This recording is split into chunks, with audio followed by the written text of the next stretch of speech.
Miksi et sä vaikka voinut vaan maksaa sun vuokraa? Eka muutto aivan perseestä, toka muutto aivan perseestä. Nauttikaa Espanjasta. 7 muuttoa 1,5 vuoteen. Tältä se näyttää. Puolen metrin jälkeen niin me ei ole käytetty mitään noista. 3. muutosta eteenpäin. Tultiin just meidän Espanjan kämppään sisään ja tältä näyttää house tour. Tää on upea. Tää on uskomaton. Kyllä mä sanoin, että nyt on taas muuttoautojen muuttoauto. C-Mersu. Penkit kaadettu ja kassia sisään. Kyllä on niinku. Eikö oo kätevä tämmönen? Meillä olisi pappa Mersu, niin me oltais käyty 1 varastokierros, mutta tää on sarjassamme 3. varastokierros. Se on niinku melkein mahtuu. Hieno auto, mutta on kyllä niinku ehkä paskin muuttoauto ikinä. Itse asiassa vielä huonompi olisi, että jos olisi 2 ovea. Siis Maxahan olisi halunnut tällainen 2-ovisen auton. Hyvinhän tonne mahtuu. Niin joo, käykää hakemaan joku kaveri kyllä. Alkaa tulla aika tutuksi tää tie tonne Circle City -varastoon. Kerrotaan nämä meidän muutot vielä. 1,5 vuotta sitten me asuttiin Jätkäsaaressa, meillä oli 74 kämppää. Sitten me muutettiin siitä 54 kämppään meidän alakertaan Jätkäsaaressa. Sitten vähän karsii noita kamoja pois siinä. Sen jälkeen me asuttiin siinä mitä 3 kuukautta. Muutettiin Espanjaan perässä. Me vietiin silloin kaikki meidän kamat tonne Circle City -varastoon. Kun me tultiin viime talvena tänne Espanjaan, me päädyttiin meidän kavereiden vanhempien asuntoon. Se oli siellä Fuengirolan Suomi-alueella. Se oli tosi makea katsoa ympärille, kun sä katsot, että lääkäriasema, kauppa, kahvila, menut, kaikki ravintolat suomen kielellä. Me oltiin siellä vaan 2 kuukautta, koska sitten heille tuli uudet vuokralaiset sinne ja jouduttiin sitten etsiä näistä Espanjan paikallisista kanavista kämppää. Käytännössä se tarkoittaa, että me etittiin idealista verkkosivustolta sitten meille asuntoa. Ja normaalistihan ihmiset etsii täällä, sanotaan, että silleen 9-12 kuukautta aikaisemmin, että minä otan kämpän tuosta. Niin me oltiin siinä niinku kuukautta aikaisemmin sitten aika monena iltana selailtiin kämppiä, mutta sieltä me sitten löydettiin paikallisilta marketeilta tää, mikä sijaitsee tässä Calahondas 10 kilsaa Fuengirolasta etelään päin.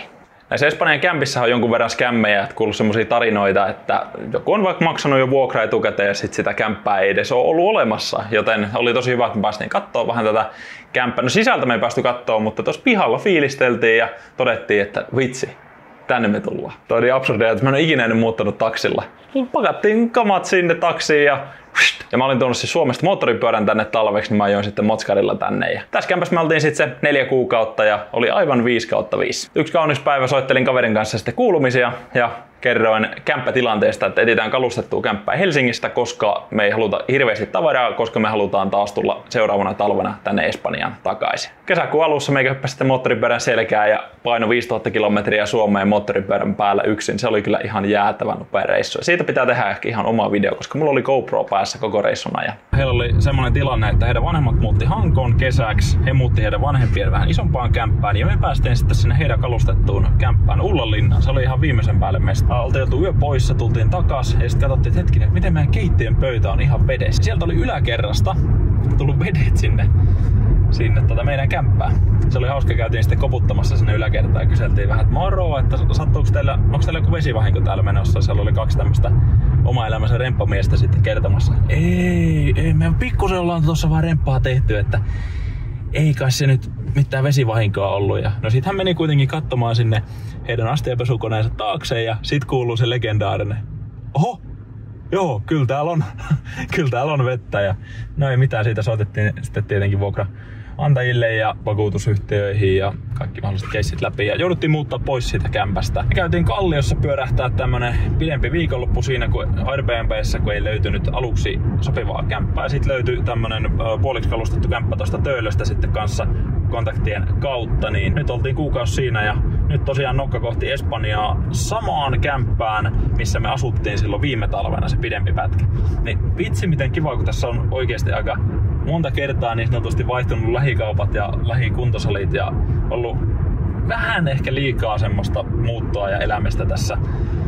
Muutama 10 kertaa tullut tuossa varastolla käytyä, niin eniten odotan Espanjassa sitä, että sulla on tuttu kämppä, sulla on tuttu kauppa, sulla on tuttu sali, tutut kulmat ja piirit. Se on niinku se, mitä mä otan kaikista eniten.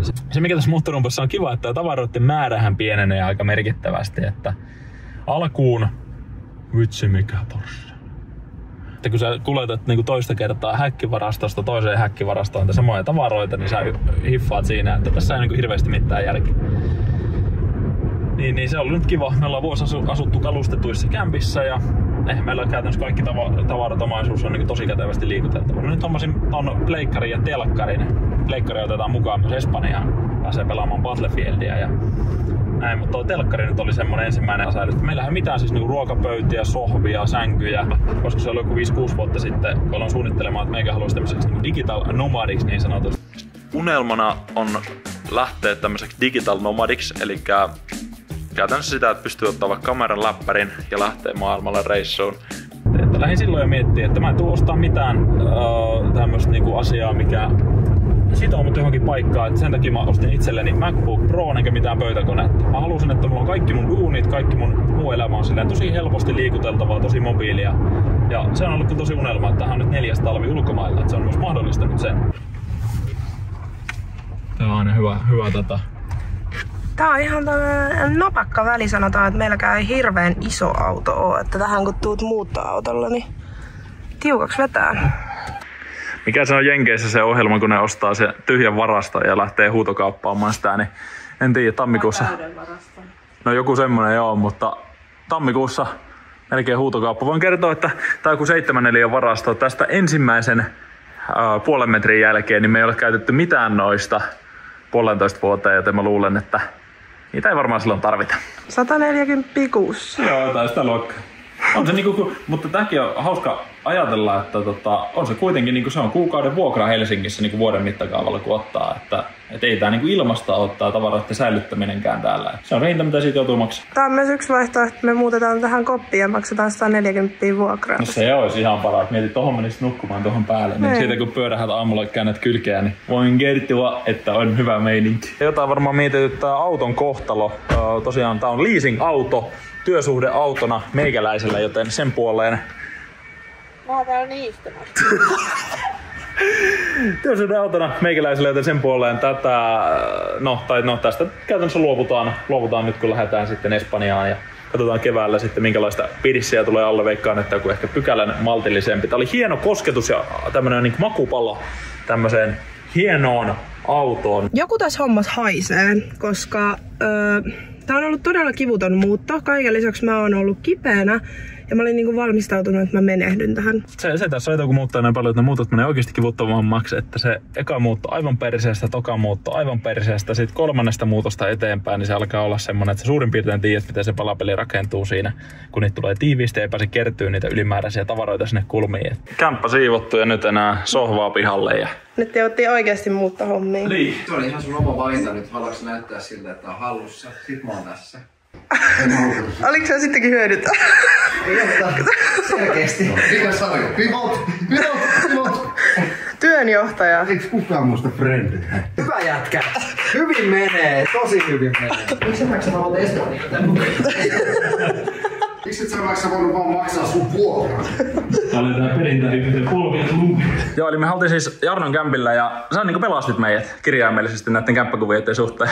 No siis tää oli ihan super, mulla lähti tässä vuokralainen ja HP sanoi mulle, että hei Maxa etsii kämppää ja sit mä soitin Maxalle ja voila, universumi järjesti. Täältä löytyi. On ollut kyllä super. Ja nyt 12 minuuttia, niin seuraava vuokralainen saapuu tänne, että näin. Hommat järjestyy. Siinä on niinku liukuhinnalla laitettu hommat toimimaan, mutta tää oli meillekin aivan niinku pelastus. Tää oli molemminpuolinen pelastus. Nauttikaa Espanjasta. Kyllä.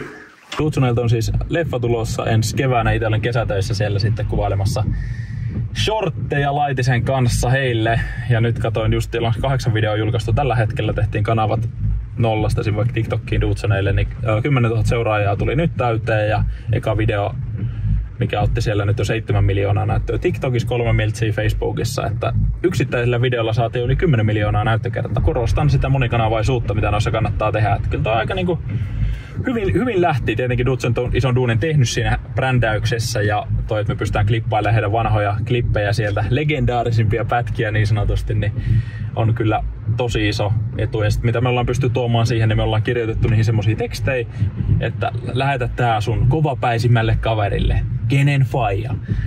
Luotu tämmösiä tekstejä niihin, mikä on sitten johtanut siihen. Muistaakseni sit tossakin videossa oli joku 200 000 jakoa, mikä johtaa sitten siihen, että ihmiset lähettää niitä videoita toisilleen herkemmin, niin siinä ollaan myös me onnistuttu. Makea projekti. Ei jos silloin vuosia sitten, kun näitä hommia aloitti, niin ei olisi kyllä uskonut, että että päästään muun muassa Dudesonelle tekemään, että niinkin kovat kaverit luottaa meihin, niin se on aina makia homma. Ja Jarnohan on ihan semmonen niinku nero tällä alalla, että se on niinku uskomatonta ollut imeen noita oppeja häneltäkin. Tolleen semitiiviisti kuitenkin noita somekuvioitakin tossa ollaan työstetty hänen kanssaan, niin vitsi miten makeata on ollut, kun se on niin tarkka kaveri, se katsoo niin sekunti sekuntilta ja sillä on tosi hyvä silmä siihen, että hei tossa kohtaa tippuu katsoja pois. Ja kun se ei ole pelkästään se somesilmä, tommonen lyhyt videosilmä, vaan sillä on sama YouTuben pitkät videot, TV-sarjat, leffat, kansainvälinen, Suomi, että sillä on tosi laajalta vuosikymmenien laajuinen kokemus ja tavallaan se skooppi on niin paljon laajempi, mitä tavallaan keskivertokaverilla. Kovin yksittäinen oppi, mitä mä oon Jarnolta oppinut, on se niinku tarkkuus siinä, että jos sulla on joku mielipide, että sun mielestä video pitäisi tehdä tällä tyylillä, niin pysy siihen, usko siihen sun visioon. Se on ehkä, vaikka se voi tuntua joskus semmoiselta pieneltä mikromanaageraukselta, että hei nyt hinkataan toi puolisekuntinen tosta kuntoon. Mutta kun se just se puolisekuntinen voi olla ero, että saako se video 100 000 vai 3 miljoonaa näyttökertaa. Katsoppa miten hyvin jää tää auto tohon fiksusti. Meillä on vihreä valo ja... Aivan perfect. Nyt se, kato, sille paniikki iskee siellä ja ressikarkulla toisa. Ja meillä meni punaiseksi se valo, me ei päästä edes liikkeelle. Oh my days. Nyt se toivottavasti tälle tuli huono omatunto tosta. Sä et noin voi sanoa. No ei tietenkään voi sanoa. Anyways, sää alkaa näyttää siltä, että näin lokakuun toiseksi viimeisenä päivänä, että nyt on ihan hyvä aika lähteä reissun päälle. Ruska-aika, keltainen oranssi, oli ihanaa värikästä, mutta nyt vettä tulee, on mustaa, on harmaata, kelloja käännettiin. Sano vaan yhdellä lausella, että kaikki on paskaa.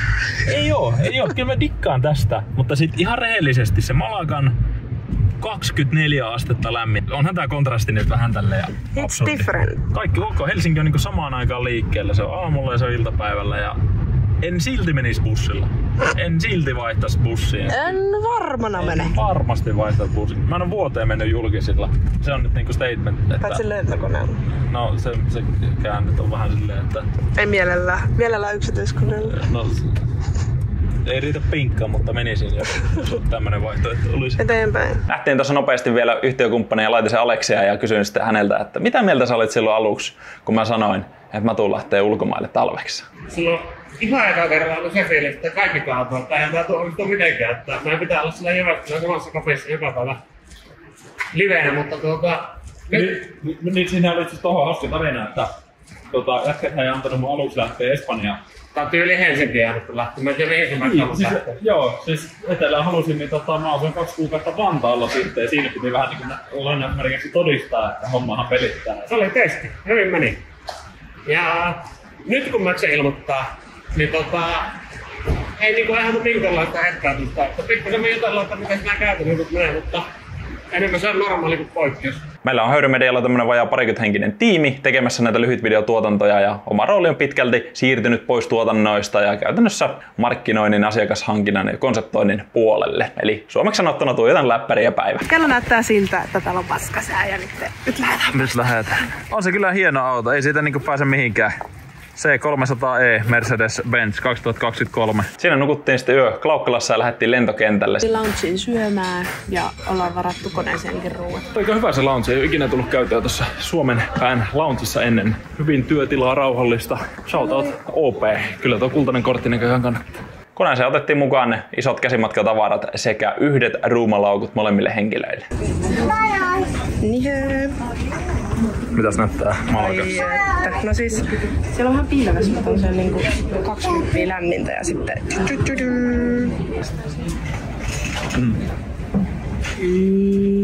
Maxilla oli ikkunapaikka, ei muutos ollut siellä.